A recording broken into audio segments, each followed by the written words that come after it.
So on the Saturday before the race weekend, I had Brent O'Connor come in to do some testing in the car, get familiar with it, get up to speed, and also we were trying to figure out some fuel starve issues. If the car gets less than a half a tank, it starts to fuel starve really bad, so we're dealing with that. And then we also had a really random vibration. Couldn't really figure out what it was in the car.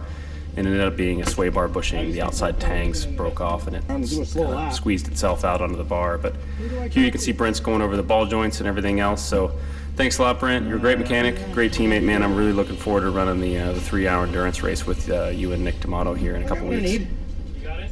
Yeah. I was just going to kind of double check. Have you got the... So, that came out. Sway bar bushing. We were having some vibration in the steering wheel. Couldn't really figure out what it was, and just kept driving and came in, and this was kind of, it had squeezed its way down and was taking a ride on the sway bar all day. So we also had a ball joint loosen up on the passenger side, so we got that all tightened up. But we're gonna drop these subframe bolts, drop this ball joint bolt just to double check everything, and then see what else rattled loose with Brent giving her. Brent also thought we had some type of vibration in the rear during the testing. I think it was kind of related to the sway bar bushing in the front, but here it is, late on a Saturday. All the racers are hanging out. What's cooler than just throwing the car on jack stands and running it for a little bit? It's purely more entertainment purposes than anything, but it's good to look it over and make sure she's good to go for the points event on the Sunday, because we got a championship to fight for. So, all right, it's race day. We are here, track series. It's the last race, last points race of the year. I think we're sitting in third right now. We'll see how I finish with points today. We had a fun lapping day yesterday. Some sweet cars were out, and Brent did some testing in the E30 and ran like 30 laps. We were figuring out fuel starve and how many laps we can actually get before the car starts to starve. But yeah, it was a great day, so we'll see what happens. I'm gonna get suited up and do some practice and get out for qualifying and see where we end up. So we'll chat after the qualifying.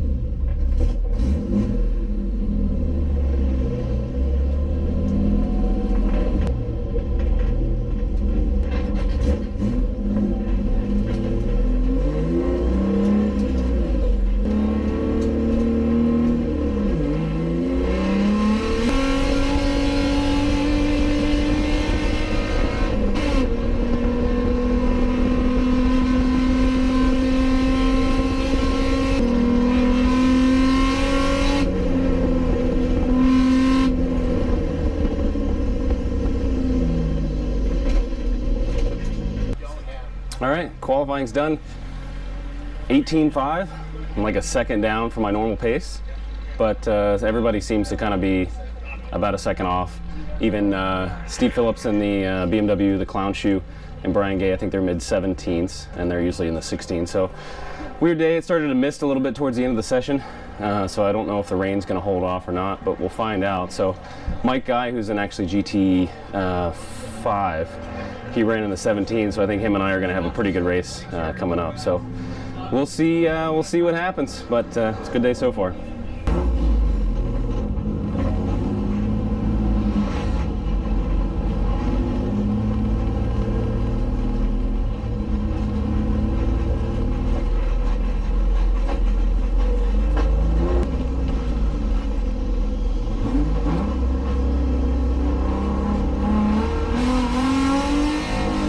See, it was super loose on the warm-up lap. I couldn't believe how icy it was, so I was kind of really maybe not looking forward to the start here, but we'll let it roll.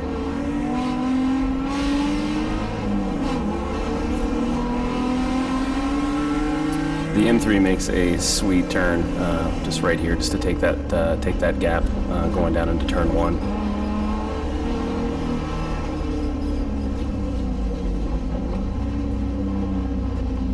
Right now I'm sitting in 1, 2, 3, 4, 5.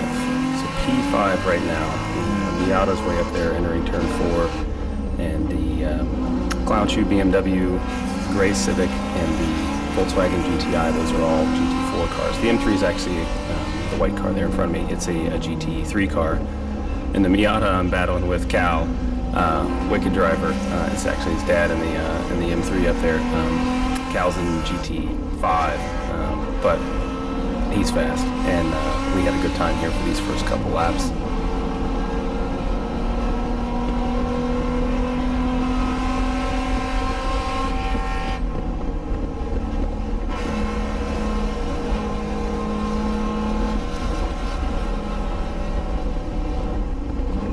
The Tiburon behind me, Steve Spuddick, Wicked Driver as well. He's in GT5 with Cal. But again, it was so greasy, trying to put the power down, it was hard. And those first couple laps, save the car, keep the thing together, try not to crash into anything, and get into a pace. It's a 15-lap sprint race, so not a whole lot of time, but it's usually enough to kind of close up a couple second gap. But as you can see ahead there, the Clown Shoe and the GTI and the Civic are all kind of bunched up, so I'm kind of staying back and trying to find a window here.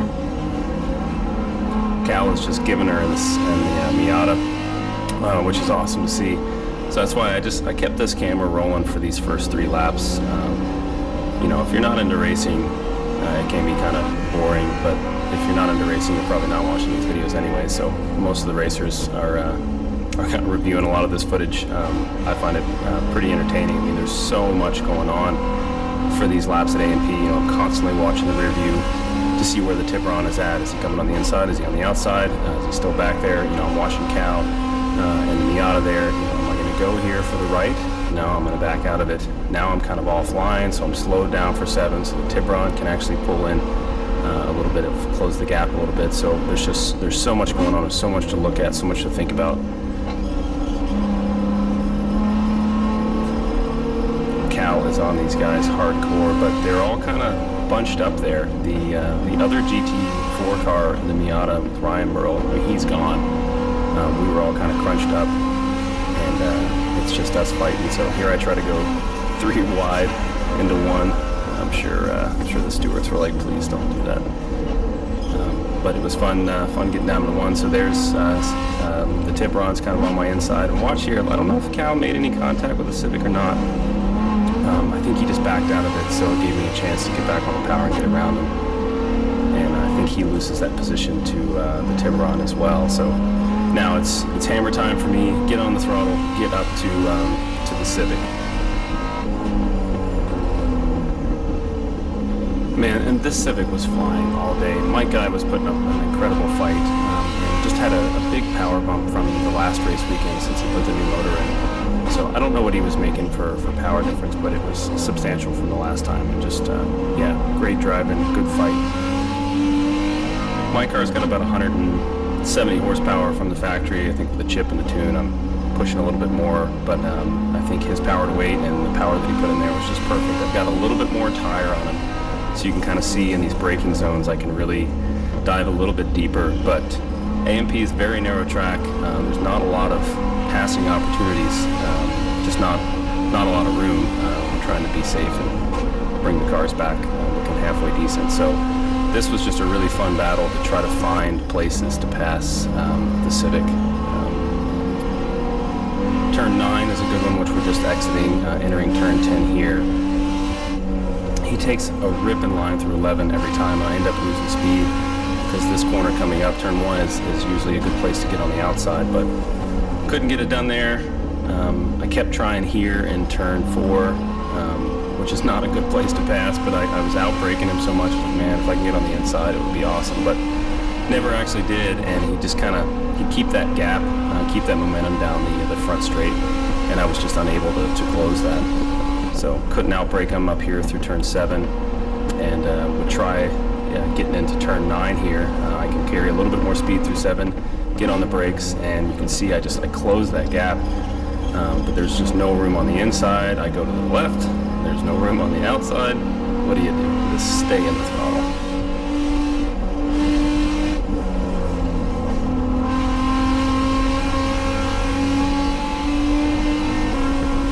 My best bet was trying to get a good run down the back straight and outbrake him into turn 9. But again, I don't have anywhere to go that I can try to get some power down. Sometimes was kind of in 10. I was trying to go on the inside, just back to the left just to try to set the corner up again, but I was just losing so much speed. And here's an entry into 9 again. The guys in front kind of bunched up, and maybe I can go to the outside.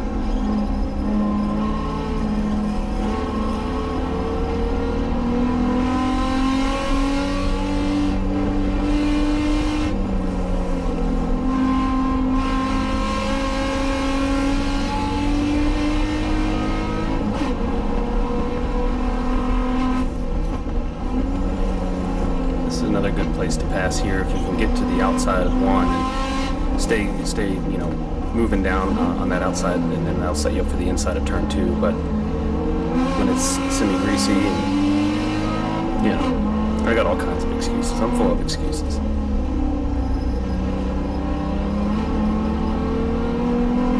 Nice little bunch though.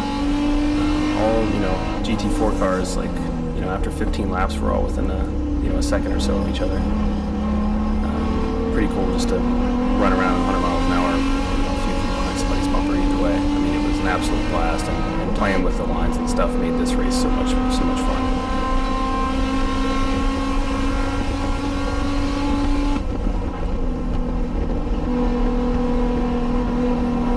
Here I really thought I had the run, but he closes the door on the inside, pushing to the outside, and it gets marbly, it gets loose. I did force him to stay to the right here, which was nice, and I tried to run it up on the inside, but he outbrakes me at 11 every time, so I just need to put on a pair and try to set it up into 11 a little harder. But it's one of those corners that if you don't get it right, you get it really wrong.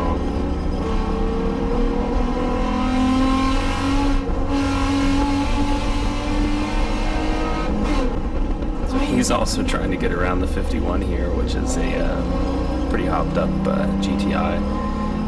Chief driving instructor of the area, Brian Gay, is driving it. I mean, he knows what's going on. So if you're gonna pass him, he's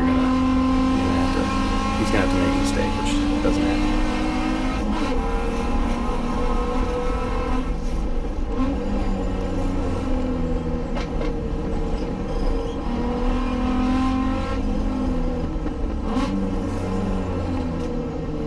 Kind of kicking myself in those corners. I'm going to the inside to try to pretend like I'm going to pass him on the inside, but he's closing the door. I really should have stayed to the out. So here we're passing Leon the Neon. That's a GT6 car driven by Sky Mullen.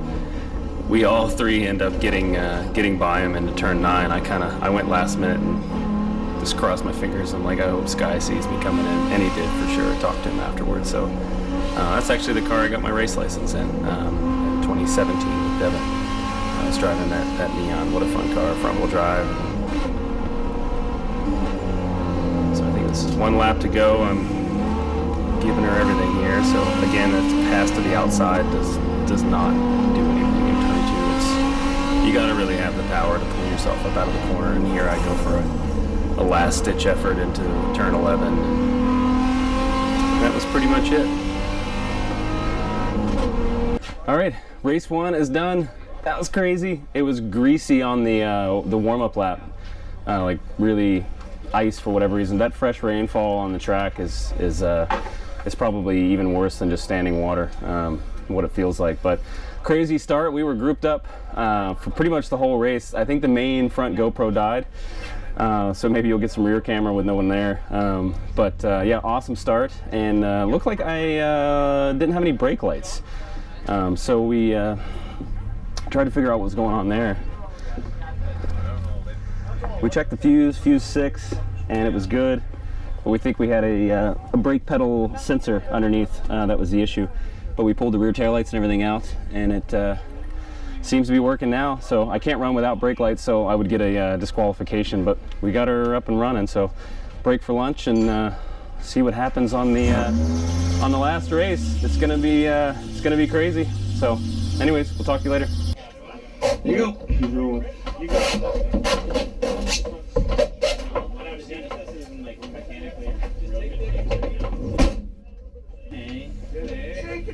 Shake and bake, baby.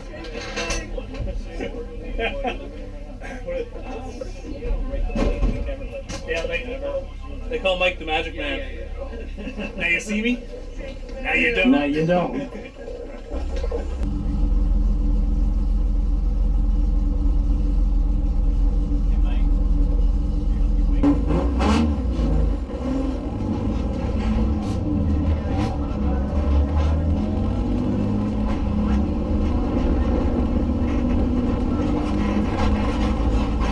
This is the start of the second race, so we basically start in the order that we finished. So I'll let this roll for a bit.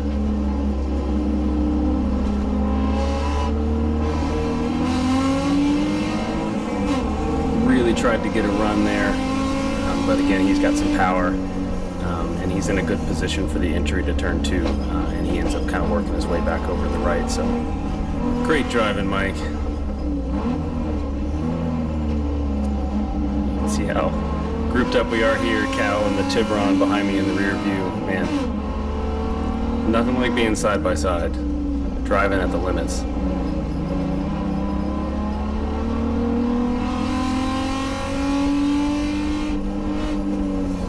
So I don't know what happened for the, there's a 944 back there and the yellow CRX. They are like GT3, GT2 cars. So I'm not sure what happened on the first race, but they get to work their way up through the field. Meanwhile, I'm back to the battle of the EK Civic.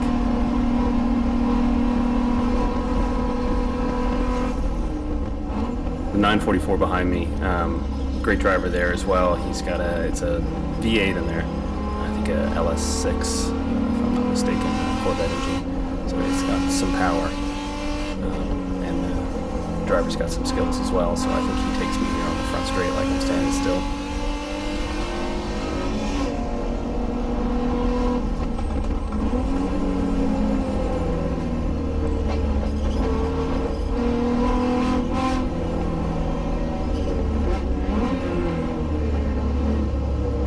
And the CRX there, supercharged K20. Very, very fast little car. Dan Dugdale down from New Brunswick. He's usually a BMW guy, so he's a trader, driving Hondas. Nobody likes Hondas.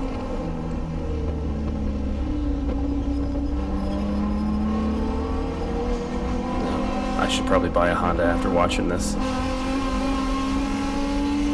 So here's another, do I have it? Do I have the power? Can I stay alongside of him?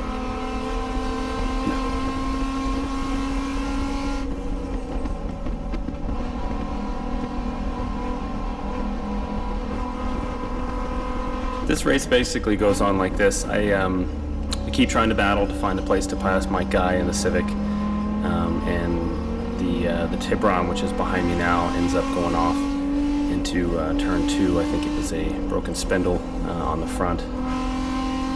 So this race is actually only 6 laps, but I wanted to let the camera roll and just kind of do a voiceover all these. The wife is kind of saying, well, why don't you explain kind of what's going on, because to me it's just a bunch of cars driving. There's the Tiburon off there. So anyways, I hope you guys enjoyed the voiceover stuff over this. All right, that's a wrap for me.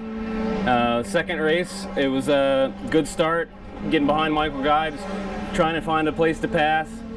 He put a new engine in there, and has got a little bit more power on the straights, so I can get him in the braking zones, but just not a lot of room to find a way through. So we battled for a few laps, and then I actually started to have what felt like a misfire. Something is kind of grumbling in the front, and it's higher RPM, so I'm not sure what the issue is. I was probably going to retire the car earlier, but then we ended up having a safety car for the Tiburon got off into turn 2, and they just had the heck of a time trying to tow him out of there. So they ended up just red flagging the race because we ran out of time, and that was the day. So they're doing the 1 hour race now, and with 5 cylinders, I don't know if I should do that. Maybe 4 cylinders, I don't know. We got to get it back and go through it and get prepping for the 3 hour endurance race here in a few weeks. But great weekend of lapping. I did more laps in the M3 than I did the race car, and Brent had a great day testing it yesterday. So anyways, I think that would have been P3 for the 2 races today. And if I'm not 3rd in the championship, I'm 2nd in the championship for points, but I got to give an update. Maybe I'll show that on the screen once we get things sorted out. But anyways, thanks for watching. Thanks for all the sponsors, and we'll see you at the 3-hour endurance race. And if I don't see you there, we'll do something in the garage when we get this thing working on for the winter time. So anyways, thanks for staying with me for the whole season and enjoying the series. So I'm Mike, Reese Racing. There's the E30. So we'll see you later.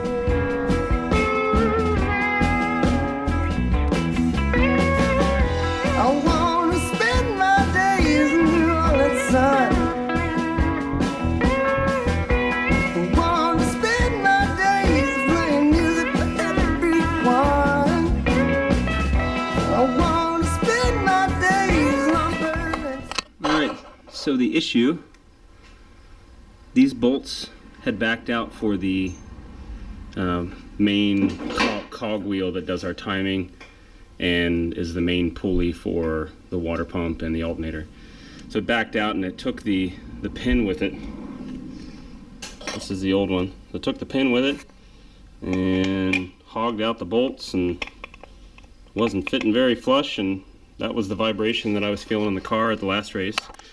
So to do that, we had to pull all the timing gear and the valence and the radiator and the bumper and everything.